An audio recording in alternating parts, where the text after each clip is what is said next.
इस मूवी के स्टार्ट में हमें सेलेस्टियल को दिखाया जाता है जिसका नाम एरिशम था और उसने ही सूरज और इस धरती को बनाया था। और जैसे ही सूरज की रोशनी अर्थ पे पहुंचती है तो डीप स्पेस से कुछ अजीब और खतरनाक क्रिएचर्स भी अर्थ पे आ जाते हैं जो कि इंसानों को खाकर जिंदा रहते थे और उन क्रिएचर्स को डेविएंट्स कहा जाता था। इसीलिए इंसानों को बचाने के लिए सेलेस्टियल ने अपने 10 सुपर हीरोज को धरती पे भेजा था जिन्हें इटर्नल्स कहा जाता था। वो सभी सुपर हीरोज मिलकर उन डेविएंट्स को एक एक करके मार डालते हैं और धरती से उनका बिल्कुल सफाया कर देते हैं, जिसके बाद वो इटर्नल्स इंसानों के साथ अर्थ पे ही रहने लगते हैं। लेकिन जल्द ही वो आपस में लड़ने लगते हैं, इसलिए वो सब ये डिसाइड करते हैं कि आज से वो सब अपने अपने रास्ते चले जाएंगे और इस तरह ये सुपर हीरोज एक दूसरे से अलग हो जाते हैं। इसी के साथ ही सीन शिफ्ट होता है और हम प्रेजेंट टाइम में इन्हीं इटर्नल्स में से एक इटर्नल को देखते हैं जिसका नाम सर्सी था और वो यहाँ लंदन के एक स्कूल में पढ़ाती थी। वहीं हम एक और प्रोफेसर को भी देखते हैं जिसे सर्सी पसंद भी करती थी और वो दोनों डेट भी कर रहे थे। सर्सी जब यहाँ पढ़ा रही थी तो तभी अचानक से वहाँ सब कुछ शेक होना शुरू हो जाता है और इसी दौरान एक बहुत बड़ा स्टैचू एक स्टूडेंट के ऊपर गिरने वाला था, लेकिन सर्सी अपनी पावर्स को यूज करके उस स्टैचू को रेत में बदल देती है और अपनी स्टूडेंट को बचा लेती है। असल में सर्सी के पास ये पावर थी कि वो किसी भी चीज को रेत में बदल सकती थी। इसके बाद सर्सी अपने दोस्त के साथ एक क्लब में जाती है जहाँ वो उसका बर्थडे सेलिब्रेट करती है। उसी क्लब में हम एक और इटर्नल को भी देखते हैं जो कि अर्थ में दूसरों का रूप बदल के रह रही थी और यही उसकी पावर थी कि वो किसी का भी रूप अडॉप्ट कर सकती थी। इस इटर्नल का नाम स्प्राइट था और ये सर्सी के साथ ही रहती थी। यहाँ हमें ये भी पता चलता है कि इन सब इटर्नल्स को अर्थ पे आए हुए 7000 साल हो चुके थे, लेकिन इनमें से किसी की भी एज एक दिन भी नहीं बढ़ी थी। सर्सी के बॉयफ्रेंड का बर्थडे सेलिब्रेट करने के बाद वो तीनों जब बातें करते हुए वापस घर जा रहे थे तो तभी वहाँ पे एक क्रिएचर आके सर्सी के बॉयफ्रेंड पे अटैक कर देता है। सर्सी यहाँ अपनी पावर्स को यूज करके उस क्रिएचर के पैरों को जमीन में फ्रीज कर देती है, लेकिन वो क्रिएचर बहुत शक्तिशाली था इसलिए वो अपने आप को फ्री करवा लेता है, जिसके कारण सर्सी, उसका दोस्त और स्प्राइट उसे डिस्ट्रैक्ट करने की कोशिश करते हैं, लेकिन वो ऐसा नहीं कर पाते और वो क्रिएचर स्प्राइट पे अटैक कर देता है। लेकिन इससे पहले कि वो स्प्राइट को जान से मारता वहाँ पे एक और इटर्नल आ जाता है जिसका नाम इक्रिस था। इक्रिस जो कि बहुत ही ज्यादा पावरफुल इटर्नल था, वो अपनी पावर से उस क्रिएचर को इंजर कर देता है, लेकिन वो तीनों इटर्नल्स ये देख के हैरान हो जाते हैं कि वो क्रिएचर खुद को हील कर सकता था और आज से पहले ये पावर किसी भी डेविएंट में नहीं थी। इक्रिस अब उस क्रिएचर पे फिर से अटैक करता है लेकिन वो वहाँ से भाग जाता है। यहाँ हमें ये भी पता चलता है कि इक्रिस ने आज से 5000 साल पहले सर्सी से शादी की थी, लेकिन फिर वो 2000 साल पहले सर्सी को छोड़कर चला गया था और उसके जाने के कारण सर्सी यहाँ अकेली हो गई थी। लेकिन सर्सी यहाँ इक्रिस को देख के ये समझ जाती है कि इटर्नल्स अब वापस आ गए हैं, इसलिए वो प्रोफेसर को कहती है कि मुझे अब जाना होगा। उस प्रोफेसर को भी उनके बारे में अब सब कुछ पता चल चुका था कि वो सुपर हीरोज हैं, इसलिए वो सर्सी से पूछता है कि जब इस अर्थ पे इतना बुरा वक्त आया था तो तुमने उस टाइम हेल्प क्यों नहीं की। सर्सी उसे बताती है कि हम यहाँ सिर्फ क्रिएचर्स को मारने और अर्थ पे टेक्नोलॉजी को बढ़ाने के लिए आए हैं और हम अर्थ के पर्सनल इश्यूज में इंटरफेयर नहीं कर सकते।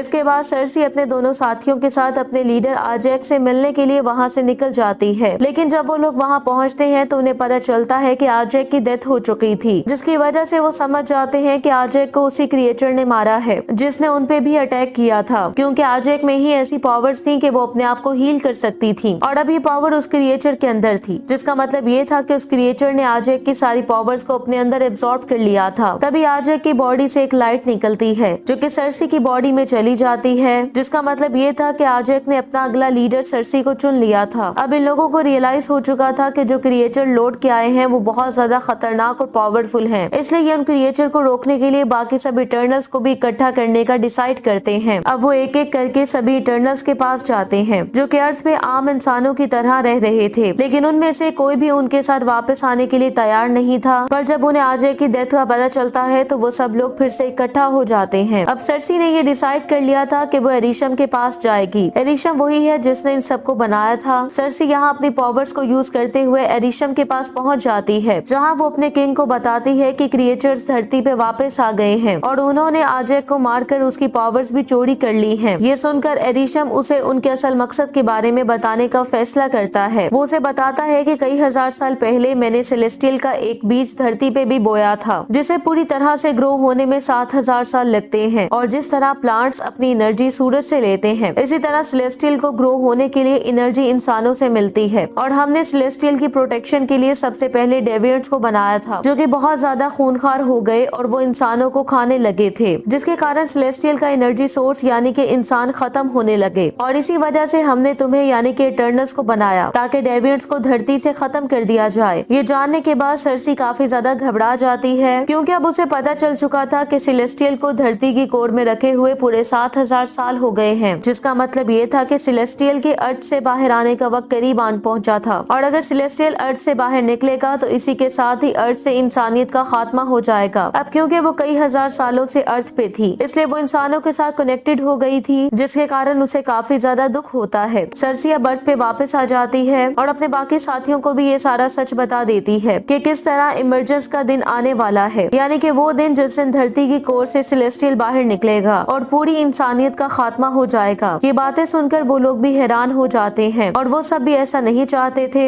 सर्सी अपने साथियों को कहती है कि हमें इंसानों को बचाना होगा और इस इमरजेंस के दिन को रोकना होगा, नहीं तो इसकी वजह से सारे इंसान मारे जाएंगे। तभी इक्रिस कहता है कि हमें बाकी लोगों को भी ढूंढने जाना होगा और जब हम सब लोग मिल जाएंगे तो तभी ये फैसला करेंगे कि आगे हमें क्या करना है। इसलिए वो अमेज़न के जंगलों में जाते हैं, जहाँ उनका एक और साथी ड्रूइग रहता था। वो लोग ड्रूइग को सारी बात बता देते हैं, लेकिन वो इनका साथ देने से मना कर देता है। पर तभी अमेज़न के जंगल में डेविएंट का लीडर अपने साथियों के साथ इन पे अटैक कर देता है। इसलिए सभी इटर्नल्स अपनी अपनी पावर्स को यूज करके उनसे फाइट करने लगते हैं। इसी दौरान इक्रिस भी एक डेविएंट से मुकाबला कर रहा था, लेकिन वो क्रिएचर उसे नीचे गिरा देता है और उसकी पावर एब्जॉर्ब करने की कोशिश करता है। लेकिन इसी दौरान एक इटर्नल जिसका नाम गिलगामेश था, वो इक्रिस को बचाने के लिए वहाँ आ जाता है और इस क्रिएचर को जोर से पंच मार के दूर फेंकता है। गिलगामेश के पास ये एबिलिटी थी कि वो अपने हाथों को एक हथौड़े के तौर पर यूज कर सकता था। सर्सी यहाँ अपनी पावर को यूज करके एक डेविएंट को एक ट्री में बदल देती है, लेकिन इसी दौरान उन डेविएंट्स का लीडर जब एथीना पे अटैक करता है तो गिलगामेश उसे भी बचाने की कोशिश करता है, पर उन डेविएंट्स का लीडर उसे मार डालता है और उसकी सारी पावर को अपने अंदर ट्रांसफर कर लेता है। उस डेविएंट के ऐसा करते ही वो इंसानों के रूप में बदल जाता है और वो इमरजेंस को भी समझ जाता है, जिसके बाद वो वहाँ से भाग जाता है। यहाँ ये सारे इटर्नल्स अपने साथी की डेथ के कारण काफी ज्यादा दुखी थे। इसके बाद वो सब मिलकर इराक जाते हैं, जहाँ पे आज से 7000 साल पहले इन्होंने यहाँ अर्थ पे लैंड किया था और वहीं इन्होंने अपने स्पेसशिप को भी जमीन के नीचे दबा दिया था। ये लोग अपनी स्पेसशिप को जमीन से बाहर निकालते हैं और जैसे ये उसके अंदर जाते हैं तो वहाँ पहले से ही इनकी एक और साथी मौजूद थी, जो कि बोल नहीं सकती थी, लेकिन उसकी ये एबिलिटी थी कि उसकी स्पीड बिजली से भी ज्यादा तेज थी। यहाँ इनका एक साथी फेस्टोस कहता है कि हम सबको अपनी पावर्स को इकट्ठा करना चाहिए, इसी तरह ही हम इमरजेंस को यानी कि सेलेस्टियल को धरती से बाहर निकलने से रोक सकते हैं और इसी तरह ही हम इंसानों को बचा सकते हैं। फेस्टोस ने अपनी इंजीनियरिंग की हेल्प से एक ब्रेसलेट भी बनाया था, जिसकी हेल्प से वो सब अपनी पावर्स को इकट्ठा कर सकते थे, लेकिन तभी इनका एक साथी इक्रिस उस ब्रेसलेट को तोड़ देता है और उनका साथ देने से मना कर देता है, जिससे हमें ये भी पता चलता है कि इक्रिस ने ही आजैक को मारा था, क्योंकि आजैक भी यही चाहती थी कि ये इमरजेंस रुक जाए और वो भी इंसानों को पसंद करने लगी थी। वो उन्हें बताता है कि आजैक ने आज से कई 100 साल पहले उसे इमरजेंस के बारे में बताया था, लेकिन फिर मैं यहाँ से चला गया था और आज से 6 दिन पहले जब मैं वापस लौट के आया तो आजैक ने मुझे फिर से इमरजेंस के बारे में याद दिलाया और कहा कि हमें इमरजेंस को यानी कि सेलेस्टियल को धरती से बाहर निकालने से रोकना होगा, लेकिन मैं ऐसा नहीं चाहता था, इसलिए मैंने उसे क्रिएचर्स के आगे फेंक दिया और उन क्रिएचर्स ने उसे मारकर उसकी शक्ति को अपने अंदर ट्रांसफर कर लिया था। ये सुनकर वो सब लोग शॉक्ड हो जाते हैं और उससे ऐसा करने की वजह पूछते हैं। वो उन्हें बताता है कि एरिशम हमारा क्रिएटर है, इसलिए मैं उसे धोखा नहीं दे सकता और अगर इसके लिए मुझे तुम लोगों को भी मारना पड़ा तो मैं बिल्कुल ऐसा ही करूंगा। ये कहकर वो वहाँ से चला जाता है और उसके पीछे विजय स्प्राइट भी वहाँ से चली जाती है, क्योंकि वो इक्रिस से प्यार करती थी। जिसके बाद उनका एक और साथी किंगो भी ये कहकर वहाँ से चला जाता है कि हम इक्रिस के बिना कुछ नहीं कर सकते। अब जो इटर्नल्स बाकी बचे थे उनकी पावर्स इमरजेंस को रोकने के लिए काफी नहीं थी। तभी फेस्टोस सर्सी से कहता है कि तुम्हारे पास जो स्टोन है तुम उसके थ्रू एरिशम से जुड़ी हुई हो, लेकिन हम स्टोन से एक बैंड बना सकते हैं। इसलिए वो उसका स्टोन लेकर एक बैंड बनाता है, जिसके बाद वो सब अपना स्पेसशिप लेकर इंडियन ओशन पहुंच जाते हैं, जहाँ पर इमरजेंस स्टार्ट होने वाला था। वहीं क्रिस और स्प्राइट भी इमरजेंस को होते हुए देख रहे थे। तभी वहाँ बाकी इटर्नल्स भी आ जाते हैं जो कि उस इमरजेंस को रोकना चाहते थे। यहाँ वो लोग अपने अपने बैंड्स को कनेक्ट करते हैं ताकि वो अपनी पावर्स को जमा करके उस इमरजेंस को रोक सके, लेकिन तभी इक्रिस इन पे अटैक कर देता है, जिससे सबके सब डिस्ट्रैक्ट हो जाते हैं। इसलिए उनके बीच बहुत ही जबरदस्त फाइट स्टार्ट हो जाती है। तभी सर्सी फेस्टोस से कहती है कि मैं अकेले ही इस इमरजेंस को रोकने जा रही हूँ, जबकि तुम्हें इक्रिस को रोकना होगा। जिसके बाद सर्सी आगे बढ़ने लगती है, जबकि यहाँ सबके सब इक्रिस से फाइट करने लगते हैं। तभी वहाँ पे डेविएंट का लीडर भी आ आ जाता है जो कि उनसे फाइट करने की कोशिश करता है, लेकिन तभी फेस्टोस उन पे अटैक कर देता है जिससे वो केव के अंदर जाके गिर जाता है। इसके बाद फेस्टोस इक्रिस को अपनी टेक्नोलॉजी की हेल्प से बांध देता है। दूसरी तरफ सर्सी जब इमरजेंस को रोक रही थी तो तभी वहाँ पे स्प्राइट आके उसे एक नाइफ से स्टैब कर देती है और कहती है कि मुझे इंसान अच्छे नहीं लगते, इसलिए मुझे उनकी जान नहीं बचानी, क्योंकि मैं 7000 साल से इस धरती पर हूँ, लेकिन मैंने कभी भी इंसानों के प्यार को महसूस नहीं किया। अब मैं इक्रिस से प्यार करती हूँ और इसीलिए मैं उसका साथ दे रही हूँ। लेकिन इससे पहले कि वो सर्सी को और भी नुकसान पहुँचाती, तभी पीछे से ड्रिक आके उस पर अटैक कर देता है जिससे वो बेहोश हो जाती है। दूसरी तरफ केव में डेविएंट का लीडर एथीना से फाइट कर रहा था। कुछ ही देर में वो एथीना को कंट्रोल करने में कामयाब हो जाता है और उसकी पावर्स को अपने अंदर ट्रांसफर करना शुरू कर देता है। असल में एथीना बार बार अपने सपनों की दुनिया में चली जाती थी और उसकी ये एबिलिटी थी कि वो उस दुनिया से खतरनाक वेपन्स भी ला सकती थी। एथीना को जब यहाँ होश आता है तो उसके हाथ में 2 खतरनाक वेपन्स होते हैं जिनसे वो डेविएंट के लीडर को मार देती है। इसी दौरान इमरजेंस भी शुरू हो चुका था, यानी कि धरती की कोर से सेलेस्टियल बाहर निकल रहा था। सर्सी अपनी पावर से उस सेलेस्टियल को रोकने की कोशिश कर रही थी। इधर इक्रिस भी किसी तरह आजाद हो जाता है और सर्सी को मारने के लिए वहाँ पहुँच जाता है, लेकिन तभी उसे सर्सी के साथ बिताए हुए पल याद आने लगते हैं। ये दोनों हजारों साल पहले पति पत्नी थे, इसलिए अब इक्रिस का मन भी बदल जाता है। उसे रियलाइज होता है कि वो गलत साइड पे था, इसलिए अब वो और स्प्राइट भी उनके साथ मिलकर सेलेस्टियल को रोकने लगते हैं और आखिरकार वो सब मिलकर इमरजेंस को रोकने में कामयाब हो जाते हैं। इसी दौरान हम सेलेस्टियल को भी देखते हैं जिसका सर और हाथ बाहर आ चुके थे, लेकिन वो पूरी तरह से बाहर नहीं आ पाता और पैदा होने से पहले ही मर जाता है। जिसके बाद इक्रिस आखिरी बार सर्सी को देखता है और खुद को सूरज में ले जाकर गुम कर देता है। वहीं अब स्प्राइट सर्सी से कहती है कि वो अब एक इंसान में बदलना चाहती है। सर्सी के पास अभी भी सेलेस्टियल की पावर थी, इसलिए वो स्प्राइट के कहने पर उसे एक आम इंसान बना देती है। इमरजेंस के रुकने से अब धरती फिर से नॉर्मल हो गई थी, लेकिन अब 6 इटर्नल्स बाकी बचे थे, जिनमें से 3 धरती पे रह जाते हैं, जबकि 3 स्पेसशिप में बैठकर यहाँ से चले जाते हैं। जो इटर्नल धरती पे रह गए थे वो थे सर्सी, किंगो और फेस्टोस। सर्सी यहाँ अपने फ्रेंड से मिलती है जो कि उसे बताता है कि मैं भी तुम्हें काफी समय से एक बात बताने की कोशिश कर रहा था, और वो ये कि मैं इस अर्थ का नहीं हूँ। लेकिन तभी आसमान से एक शक्ति उन तीनों इटर्नल्स को अपनी तरफ खींच लेती है जो कि अर्थ पे रह गए थे, और ये असल में एरिशम था जिसने इन्हें बनाया था और उनको धरती पे भेजा था, जो कि उनसे कहता है कि इंसानों को बचाने के लिए तुमने इमरजेंस को होने से रोका है और एक सेलेस्टियल को मारा है, लेकिन अभी मैं तुम्हें माफ कर रहा हूँ, पर मैं तुम्हारी यादों को चेक करूंगा, जिसके बाद ही ये फैसला होगा कि इंसानों को धरती पे रहने का हक है या नहीं। और इसी के साथ ही ये मूवी एंड हो जाती है। Thank you so much for watching.